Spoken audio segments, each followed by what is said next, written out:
Hello and welcome to another episode of Momentum. I'm Kelly Garrett. And I'm Nick Norris. Thanks so much for joining us as we discuss what's going on at the moment around UM. We start today with developing news.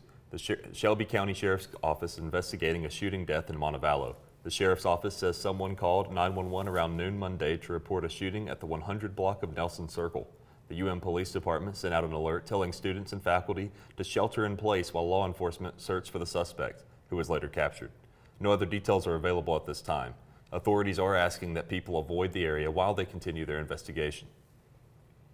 Many students at the University of Montevallo are looking forward to enjoying Thanksgiving and other upcoming holidays. But Cameron Johnson tells us about some who are looking forward to helping others enjoy the season. On November 20th, University of Montevallo students and faculty gathered for a new Thanksgiving tradition true to the holiday spirit.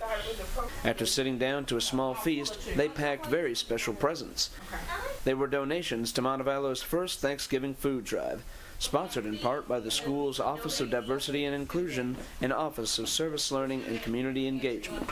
So our goal that we set was to feed 8 families in the community, and what we did was we reached out to different minority faculty, staff, and student organizations, and we asked them to pick up a box. Each organization was responsible for decorating their box, and then also for providing students to come and help to fill the boxes.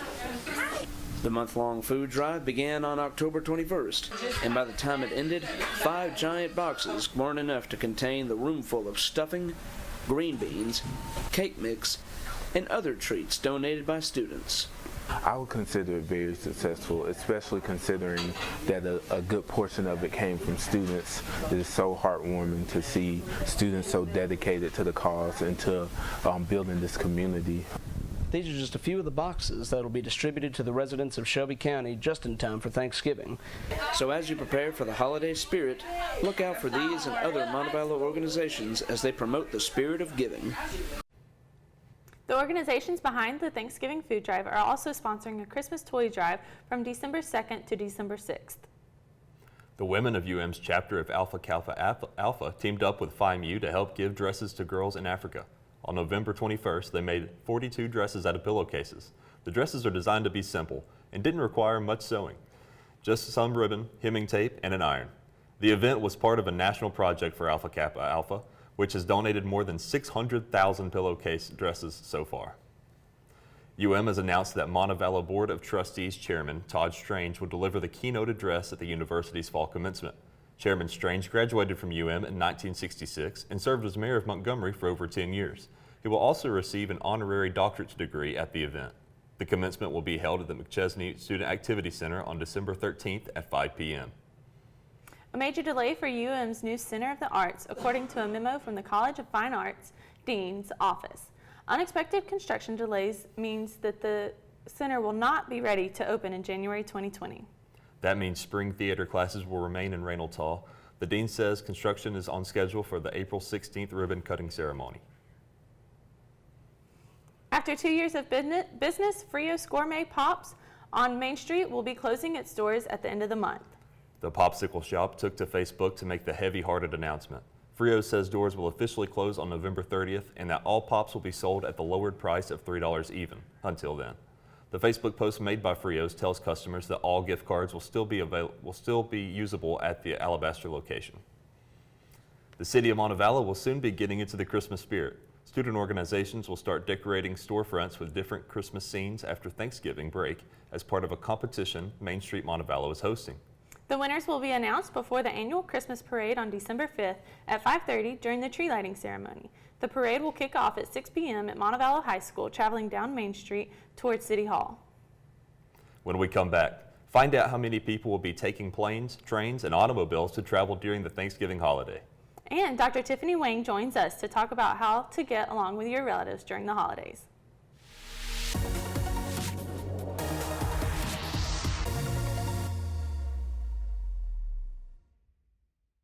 Create your future as a social media manager, filmmaker, journalist, and so much more with a degree in communication studies and mass communication. Visit montevallo.edu/COFA for more information. You belong at Montevallo.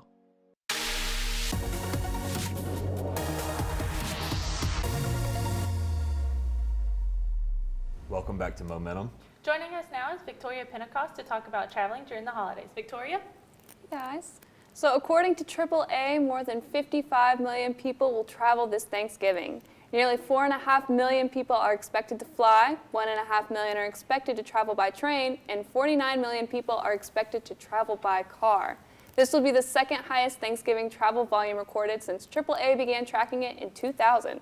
The highest record was set back in 2005. AAA also mentions that gas prices are currently lower than last year, giving people extra money to spend on their holiday expenses. And as if traveling to family for the holidays isn't hard enough, Dr. Tiffany Wang, Associate Communications Professor, is here to talk to us about dealing with family for the holidays. Dr. Wang teaches a family communication class here at Montevallo. And thank you, Dr. Wang, today for joining us. Thank you for having me on the show. Yeah, of course. So what are some techniques you have for effectively communicating with family during the holidays? One of the techniques I would recommend is avoiding taboo topics that you know might bring up serial arguments you might have with your family members. Maybe it's something like politics where you and your parents have different political beliefs. Maybe for other people it's religion. You and your parents have different religious beliefs. And then focusing on things that you really have shared ideas on. So maybe it's filling them in on an update on what you've been doing at school, hearing what's going on back home, and just starting on that neutral territory so you're not setting yourself up for problems later with your family members. Because sometimes it can get a little bit heated. It's a stressful time around the holidays, so I like to keep it really positive and keep it focused on topics that I know my family and I have shared interests on. How can someone get out of awkward topics without coming across as rude? Well, I think it can be helpful to interject a new topic, or maybe you just agree to disagree on something. There's just some things that maybe you and your family may never come to an agreement on. And the holidays can be a really stressful time. In fact, a lot of people say it's the most stressful time of the year, particularly maybe if you have multiple families you're visiting. This can be really challenging. I've done some research on step families. So deciding which home to go home to for the holidays, or do you split the holidays where you go home for one for Thanksgiving and the other for Christmas? Or if you have new additions to your family, like you've got nieces or nephews, or maybe you've got kids of your own, that can be really, really challenging. So I like to steer the conversation in a different direction. Or sometimes I'll even do something where I'll just offer to help with something to get myself out of that conversation. Because sometimes you can get in kind of those sticky conversational topics where you're like, I am going to step away from this conversation. Maybe it's a good excuse to go get another serving of turkey or get another piece of pumpkin pie. It can be a really kind of convenient out to step away because it can be challenging to be going home when everyone's really busy. It's a busy time of year. Absolutely. Well, Dr. Wayne, thanks so much for being here. When we come back, Ryan McGarty joins us with a preview of some of the hottest gifts of 2019. Gain art school experience with a liberal arts education at the University of Montevallo. Visit montevallo.edu/COFA. Create your future in art. You belong at Montevallo.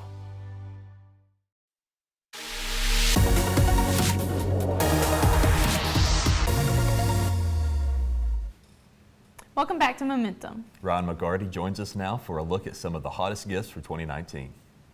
'Tis the season for holiday shopping. The National Retail Federation says people will spend more than $720 billion on gifts this year. The biggest thing people are looking for? Gift cards.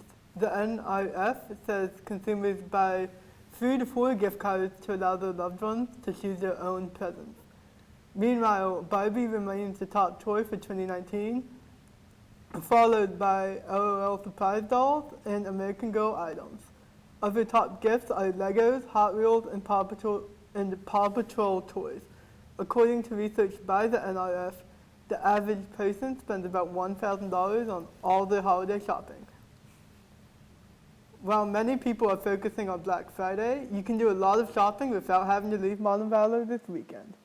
Joining us in studio to talk about Shop Small Saturday is Courtney Bennett, the Executive Director of the Montevallo Main Street Organization. Courtney, thank you so much for being here. Thank you. It's a pleasure to be here. So for viewers at home who may not know what Shop Small Saturday is, can you give us a little information about it? Absolutely.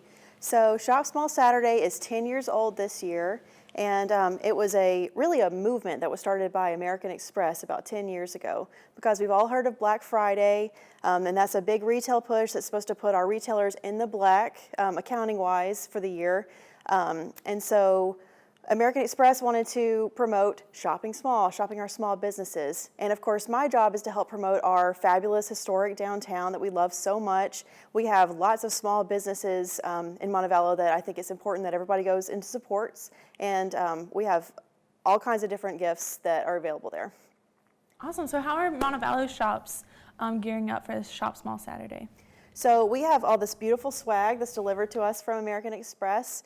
We'll have some retailers that have these bags or pennants or signs with these logos just to show off that they're one of our small businesses. But they'll be open on Saturday and ready to make some sales. What effect does Shop Small Saturday have on local business, small businesses, that is? Well, it has a twofold effect. One is that push for that one special day, and unfortunately in Alabama, it's also the day of a big football game, so we don't have participation like some communities, but it's a great day to come shopping if you don't want to be beating the crowds, for sure. And then also, it just is an opportunity to remind folks to shop small and think about those small businesses all year long, and especially as we gear up for Christmas. Well, Courtney, thanks so much for being here. When we come back, Momentum Crew will share some of our favorite Thanksgiving traditions. We'll be right back.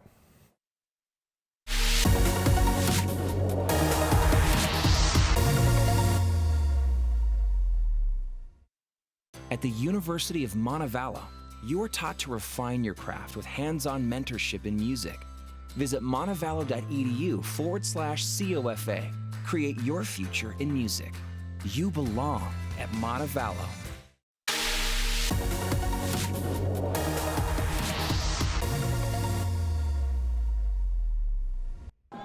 Weather could stop the iconic balloons from appearing in the Macy's Thanksgiving Day Parade. Officials in New York say windy conditions are expected on Thanksgiving Day.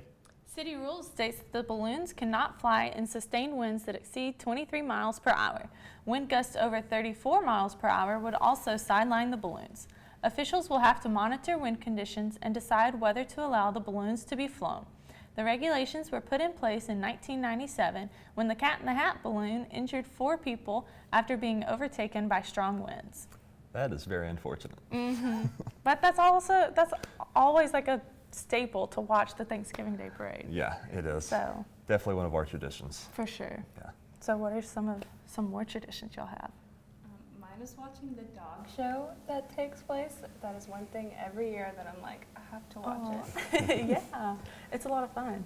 So My family and I, we usually watch the parade. My dad and I, we usually watch the football games that are going on, and just eating a lot of food. Yep, that's the same here. Football and food, that's all I need. No, 2 Fs.